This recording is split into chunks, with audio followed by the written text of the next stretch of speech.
Hello everyone, welcome to Power Electronics. In this session, I will be discussing the single phase bidirectional AC voltage controller with inductive loads. As a prerequisites to this, I would request you to watch my previous video which was for single phase bidirectional controller with a resistive load. Right. In practice, most loads are inductive to a certain extent. Hence, it is essential to understand the working principle of a bidirectional AC voltage controller with inductive loads. Consider a full wave controller with an RL load as shown in this diagram. During the positive off cycle of the input voltage, thyristor T1 will be forward biased and will conduct when gate signal is given to it. Let us assume that thyristor T1 is fired at omega t equals to alpha. Please note this is what is the gate signal that is given, and this we assume to be alpha. When thyristor T1 is triggered, the load current represented by I0 will equal I1 and will start to build up through the load. When the positive off cycle ends, we expect the thyristor T1 to turn off naturally. However, due to inductance in the circuit, the current of thyristor T1 may not fall to 0 at omega t equals to pi even when the negative half cycle starts. Please note, this is the waveform for the thyristor T1 current, and as I just said, the current across the thyristor continues to flow, which in the sense means that the thyristor continues to conduct even when the negative half cycle has started. This is purely because of the inductive nature of the load. So we say that the thyristor T1 will continue to conduct until its current, which is represented by I1, falls to 0, and let us assume that it falls to 0 at some point omega t equals to beta, where beta is called the extinction angle. The conduction angle of the thyristor T1 is denoted by delta and is given by simply delta equals to beta minus of alpha, because that is where the thyristor current is positive, and therefore the duration between the start and stop of the thyristor current is taken as the conduction angle of the thyristor T1 and is denoted by delta. It should be noted that the conduction angle delta for thyristor T1 depends on the delay angle of alpha as well as the power factor angle of the load represented by theta. So we write it here. The conduction angle of thyristor T1 is given by delta equals to beta minus alpha, and it depends upon the delay angle alpha as well as the power factor angle of the load given by theta. Right, we come back to the waveforms here for the thyristor current. Give me a second. Right, so this is the waveform for thyristor current, gating pulses and input voltages of the thyristor T1 specifically. If the input voltage Vs is given by root 2 into Vs sin omega t and the delay angle of the thyristor T1 is alpha, thyristor current I1 can be found simply by applying KVL to the circuit when only thyristor T1 is conducting, and we get the equation L into di1 by dt plus R into I1 is equal to the supply voltage, which is root 2 Vs sin omega t. The solution of this equation 1 will be of the form I1 equals root 2 into Vs divided by Z into sin omega t minus theta plus A1, which is a constant, into e to the power of minus R by L into t, where Z is the load impedance and is given by square root of R square plus omega L square. Also, the load angle, which is given by theta, is equal to tan inverse of omega L divided by R. Now, the constant A1 in this equation can be determined from the initial conditions, that is at omega t is equals to alpha, I1 equals to 0. This is in fact true. Let us go back and verify. Look at the waveform for the thyristor current here. At omega t is equals to alpha, the thyristor current is in fact 0. So, coming back and substituting for omega t which is alpha, and I1 equal to 0 at that instant, we will get an expression for A1 as minus of root 2 Vs by Z sin alpha minus theta e to the power of R by L into alpha by omega. We will now substitute the value for A1 back into equation 2 to obtain the renewed equation for the thyristor current I1 as shown in equation 4 here. Equation 4 is an important equation and this represents the thyristor current value. Further, the angle beta when the current I1 falls to 0 and the thyristor T1 is turned off can be found once again from the condition I1 at omega t equals to beta is also equal to beta and representing this value into equation 4. Let us verify whether this condition is correct or not. So, I will go back to the waveforms and I see at omega t is equals to beta, the thyristor current has just ceased to 0. Therefore, the thyristor is supposed to be turned off. Also, please note I1 at omega t is equals to beta is 0.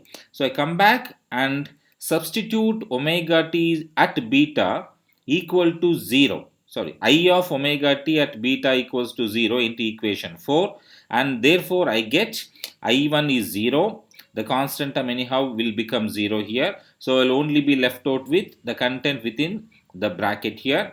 So, let us take sin omega t minus theta to the left hand side. Since omega t is equals to beta, this will become sin of beta minus theta. And is equal to, this is sin of alpha minus theta, the same thing as it is, no change, but since omega t equals to beta and we have a t here, I substitute and simplify to get, instead of alpha by omega minus t, I will get alpha minus beta whole divided by omega. The angle beta, which is also known as the extinction angle of thyristor T1, can be determined from this transcendental equation, which is equation number 5, and requires an iterative method of solution. Once the value of beta is known, the conduction angle delta of thyristor T1, which is simply beta minus alpha, can be obtained from the expression delta equals beta minus alpha. A very similar approximation can be extended for the operation of thyristor 2 as well. For example, when I come back to the waveforms here, let me just enlarge a little. See, this is the sinusoidal waveform represents the input. This waveform, what we have which overlaps the sinusoidal is the load current waveform. The second waveform what we have at hand is the load voltage waveform. So, by clear looking into this, we find that thyristor T1 is triggered at omega t is equals to alpha and it continues to conduct even when the negative half cycle starts due to the inductive nature of the load, and we assume that it will be commutated at some value of omega t equals to beta. Now, if I trigger the thyristor T2 at some value of omega t greater than beta, which we will represent it as pi plus alpha, then thyristor T2 will start to conduct and it will also extend its operation in the next positive half cycle and it will be commutated again at 2 pi plus beta. So, this operation will simply continue to keep on repeating itself as long as the triggering pulses for the thyristors are provided.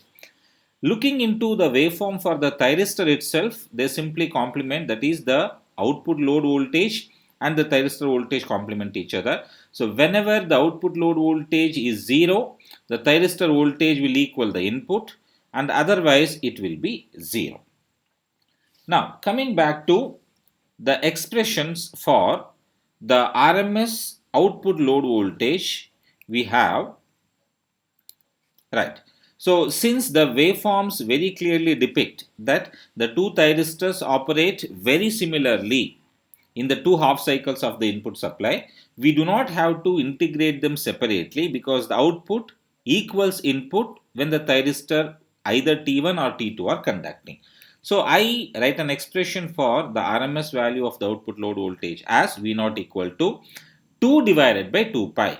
Now I have taken this 2 because instead of integrating the positive half cycle output and negative half cycle output separately, I integrate them under one single limit, which is from alpha to beta, and that's why 2. So 2 divided by 2 pi. Now since the thyristor is triggered at alpha and it ceases conduction at beta, the limits of integration will be alpha and beta. Now we have taken the input itself. So input is being integrated. So 2 Vs square sin square omega t, because it is root mean square, we have to put a square root to the complete right hand side. Let us take this 2Vs square to the constant side, so it will become 4Vs squared by 2 pi, and since sin square omega t cannot be integrated, I expand it to 1 minus cos 2 pi, 1 minus cos 2 omega t by 2, and I take this denominator to the constant term once again, so it will be 4Vs square by 4 pi. Now let us split this 1 minus cos 2 pi cos 2 omega t as 1 and cos 2 omega t and integrate them separately. So I will get integral of alpha to beta d omega t minus integral of alpha to beta cos 2 omega t into d omega t. Right. Integral of d omega t is omega t itself, the limits are alpha and beta, minus of cos 2 omega t is sin 2 omega t divided by 2. Once again the limits alpha and beta. So the final expression for the RMS output voltage is given by, let me first cancel these 4 and 4 in the numerator and denominator the constant. Let me take the Vs squared outside the square root, so it will become Vs. So Vs into 1 by pi. So this is omega t applied limits beta minus alpha, so as it is, minus of, this will be sin 2 beta divided by 2 minus sin 2 alpha divided by 2. So this minus and the minus across sin 2 alpha will become plus, so I have written that first. So plus sin 2 alpha by 2 minus sin 2 beta divided by 2. In a very similar fashion, I can also find the RMS thyristor current by using the expression for the thyristor current in equation 4. This is the expression I already have said, this is important. So we take this and integrate it to get the RMS value of the thyristor current. So IR, let it be the thyristor RMS current, equal to 1 by 2 pi. I cannot take 2 here because thyristor T1 or T2 will conduct only for one half cycle of the input supply. Therefore, it is 1 by 2 pi integral alpha to beta. The value of the current is I1. So, I1 square d omega t to the power of 1 by 2. I don't want to discuss the integration and all here. So, this is the final expression for the RMS value of the thyristor current when T1 is conducting or either T2 is conducting.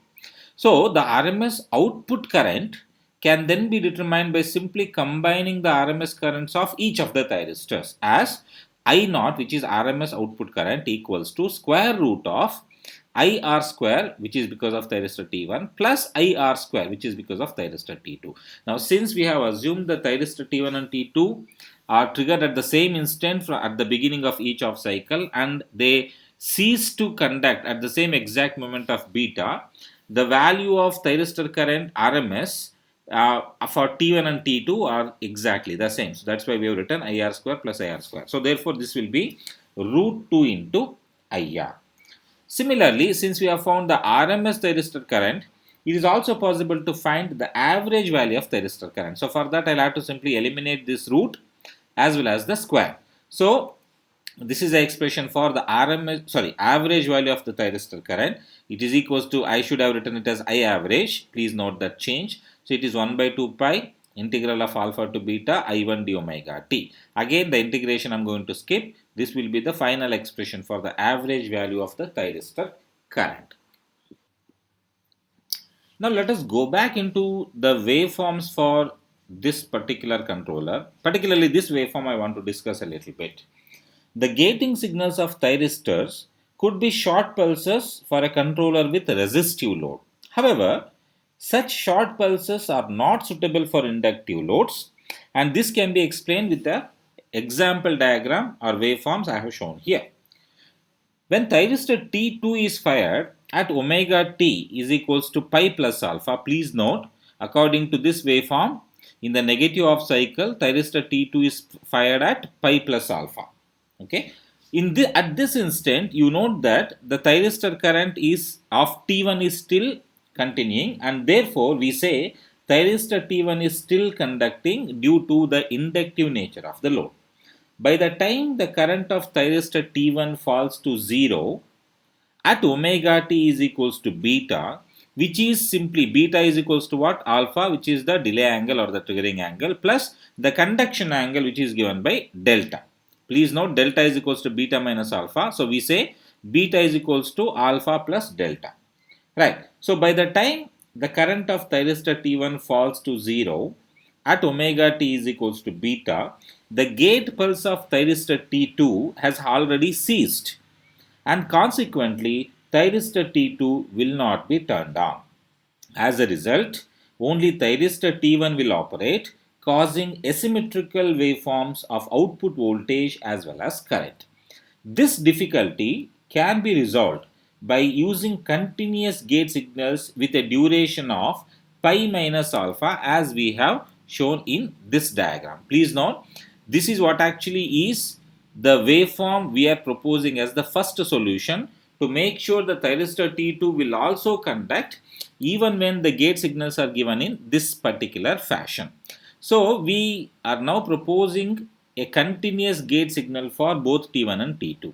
So what happens here, if you look at this, if the thyristor T2 is given a continuous signal from pi plus alpha till 2 pi, that is what we have done here. Please note, from pi plus alpha till 2 pi, and since for this diagram beta is greater than pi plus alpha, the thyristor T2 still has a chance because we have given continuous gate triggering, and if somewhere here is beta, even at that point the gate pulses are given, the gate voltage is given to the thyristor T2, and therefore the thyristor T2 will conduct.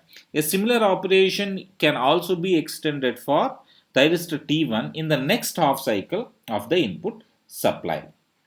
However, we note that a continuous gate pulse increases the switching loss of the thyristors and requires a large isolation transformer for the gating circuit. In practice, a train of pulses with short durations as shown in figure 4D are normally used to overcome these problems. Okay. When I come back to the equation for the thyristor current, equation 4 here, this particular equation indicates that the load voltage as well as the load current will be sinusoidal if the delay angle alpha is less than the load angle theta. It's an important point. I repeat, equation 4 here indicates that the load voltage or the load current will be sinusoidal if the delay angle alpha is less than the load angle theta. If the value of alpha, coming back to the diagram here, if the value of alpha is greater than the load angle theta, the load current would be discontinuous and non-sinusoidal.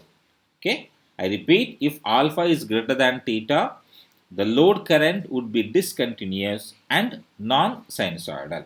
So we end this discussion with a special note. Some important points are listed here. Right.